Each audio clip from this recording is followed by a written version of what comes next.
अस्सलाम वालेकुम ninth class.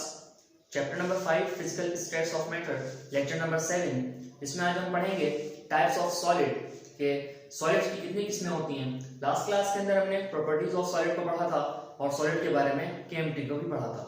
तो स्टार्ट करते हैं अपने लेक्चर को आज टाइप्स ऑफ सॉलिड से। तो the solids are classified in two types. Classify किए गए हैं सॉलिड दो किस्मों में on the basis of arrangement of molecules. किस बुनियाद पे? अरेंजमेंट ऑफ मॉलिक्यूल्स की, ये मॉलिक्यूल्स किस तरह से अरेंज होते हैं सॉलिड के अंदर। तो दो कौन से टाइप्स हैं? एक है क्रिस्टलाइन सॉलिड्स और दूसरा है amorphous solid. So crystalline solids they have characteristic three dimensional geometrical shape. जो क्रिस्टलाइन सॉलिड्स होते हैं उनका शेप कौन सा होता है? थ्री डायमेंशनल ज्योमेट्रिकल शेप होता है। दैट मींस कि वो 3D होते हैं, ठीक है। They have sharp melting point. जो क्रिस्टलाइन सॉलिड्स होते हैं उनका मेल्टिंग पॉइंट शार्प होता है। अब यहाँ पर शार्प का वर्ड क्यों इस्तेमाल किया जाता है? शार्प का वर्ड इसलिए इस्तेमाल किया जाता है क्योंकि हमारा, एक मिसाल से समझाता हूँ, जैसे हमारा नमक है सोडियम क्लोराइड, ठीक है। सोडियम क्लोराइड NaCl,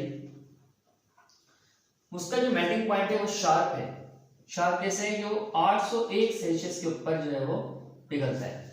वो 799 सेल्सियस पे नहीं पिघलेगा, वो 800 सेल्सियस पे नहीं पिघलेगा, ठीक है। लेकिन जैसे ही टेम्परेचर अचानक से 801 होगा तो आपको पता भी नहीं चलेगा और वो फौरन पिघल जाएगा। तो ये प्रॉपर्टी सिर्फ क्रिस्टलाइन सॉलिड्स के पास ही होती है कि उनका मेल्टिंग पॉइंट जो है वो शार्प होता है, बॉइलिंग पॉइंट उनके शार्प होते हैं, ठीक है। Boiling point of sodium chloride is 1410 degree Celsius, ठीक है। ये एमसीक्यू का क्वेश्चन है तो उसको इसलिए मैंने यहाँ पर मेंशन कर दिया।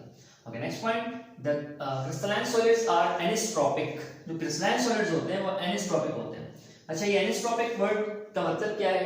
एनिस्ट्रोपिक हर एक सॉलिड की जो है वो प्रॉपर्टी होती है क्रिस्टलाइन सॉलिड्स की।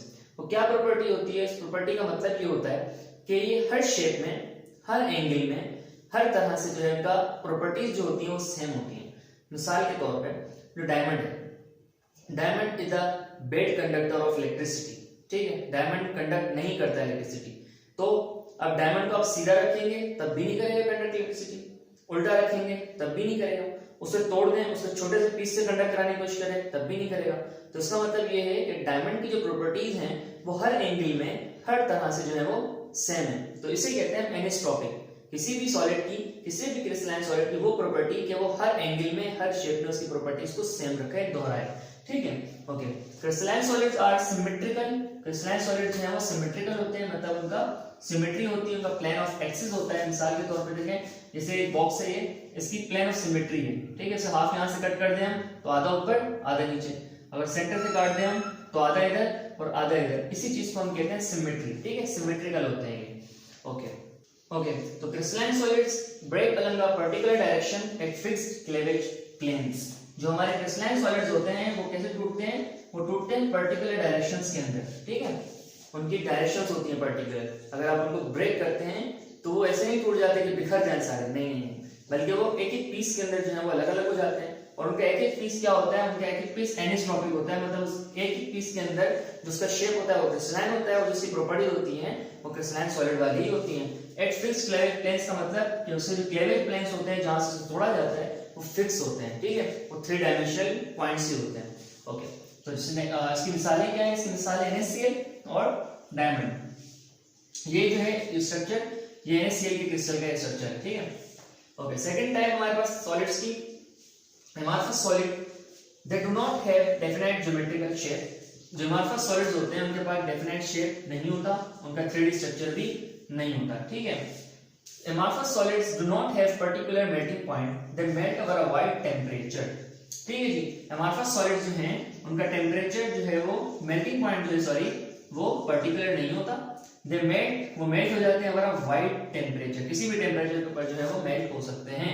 मिसाल के तौर पे जो ग्लास है हमारा वो एक एमॉर्फस सॉलिड है। अगर ग्लास में आपको कम देता हूं पिघलाने के लिए तो वो जल्दी पिघल जाएगा, और अगर ज्यादा देता हूं तो वो देर से पिघलेगा।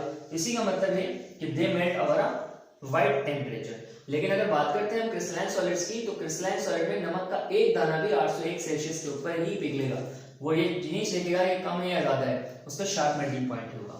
Amorphous solids are isotropic. Amorphous solids जो होते हैं वो आइसोट्रोपिक होते हैं। वहां हमने एनिस्ट्रोपिक पढ़ा था, यहाँ आइसोट्रोपिक। आइसोट्रोपिक का मतलब होता है कि डिफरेंट अलाइनमेंट्स में, डिफरेंट शेप्स में जो प्रॉपर्टीज हो वो भी डिफरेंट हो। मिसाल के तौर पे यहाँ पर एक मैंने मिसाल रखी है ग्रेफाइट की। ग्रेफाइट एक हमारा एमार्फस सॉलिड है। अब आपको एक चीज बता देता हूँ कि हमारे पास जब ग्रेफाइट उसका स्ट्रक्चर इस तरह से होता है,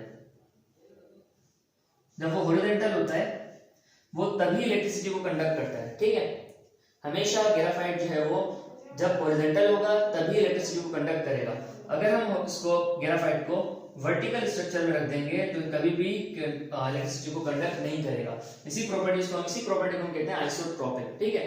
अपनी जो है प्रॉपर्टीज डिफरेंट शेप के हिसाब से डिफरेंट हो, कि हॉरिजॉन्टल है तो कंडक्टर है, अगर वर्टिकल कर दिया तो कंडक्टर ही नहीं रहा। एक चीज और बता देता हूँ कि जो ग्रेफाइट होता है उसमें 6 कार्बन के एटम्स होते हैं, ठीक है। उसमें लेयर्स होती हैं हेक्सागोनल, ठीक है।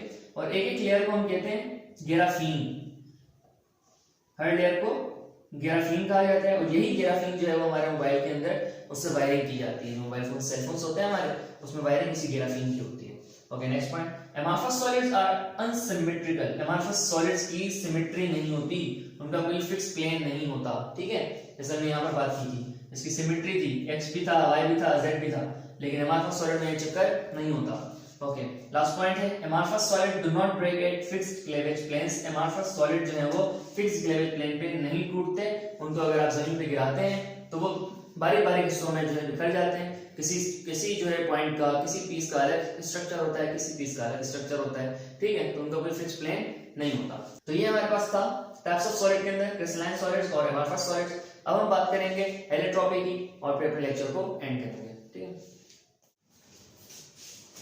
और फिर अपने लेक्चर का लास्ट टॉपिक डिस्कस करते हैं, दैट इज एलिट्रॉपी। तो the existence of an element in more than one crystalline forms is known as allotropy. किसी एक एलिमेंट की मौजूदगी, एग्जिस्टेंस एक से ज्यादा फॉर्म्स के अंदर, एक से ज्यादा क्रिस्टलाइन फॉर्म्स के अंदर जब होती है तो उसे हम एलिट्रॉपी कहते हैं, ठीक है।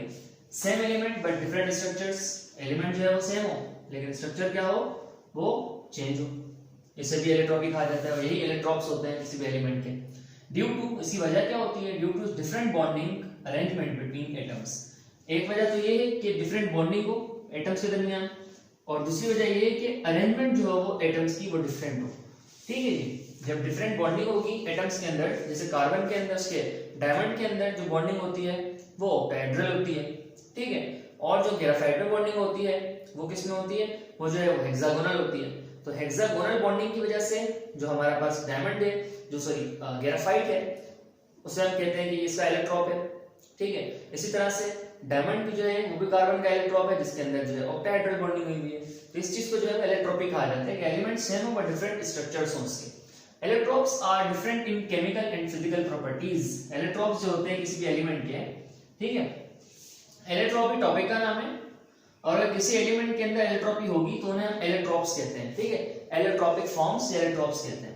तो allotropes are different in chemical and physical properties. Allotropes जो है वो केमिकल प्रॉपर्टीज में भी और फिजिकल प्रॉपर्टीज में भी जो है वो चेंज होते हैं, सही है। Okay, sulphur, tin, phosphorus and carbon, इनके जो है वो हमें इलेक्ट्रॉप्स देखने को मिलते हैं यूजुअली, बहुत ज्यादा तौर पर, ठीक है। सल्फर के जो इलेक्ट्रॉप्स हैं वो कुछ मेंशन है। 3 इसके इलेक्ट्रॉप्स होते हैं, एक होता है अल्फा सल्फर, दूसरा beta sulphur and gamma sulphur. Alpha sulphur को हम रोम्बिक सल्फर कहते हैं, ये पाउडर फॉर्म में होता है येलो कलर के। ये एक एमसीक्यूज भी आ चुका है इसमें कि जो आपका सल्फर होता है उसका कलर क्या होता है, तो सल्फर का कलर जो है वो येलो होता है, येलो पाउडर होता है, और वो रोम्बिक जो है वो सल्फर कहलाता है। Second beta sulphur, that is monoclinic sulphur, ये क्रिस्टलाइन फॉर्म है इसकी। And third one is plastic sulphur, जिसे हम गामा सल्फर भी कहते हैं।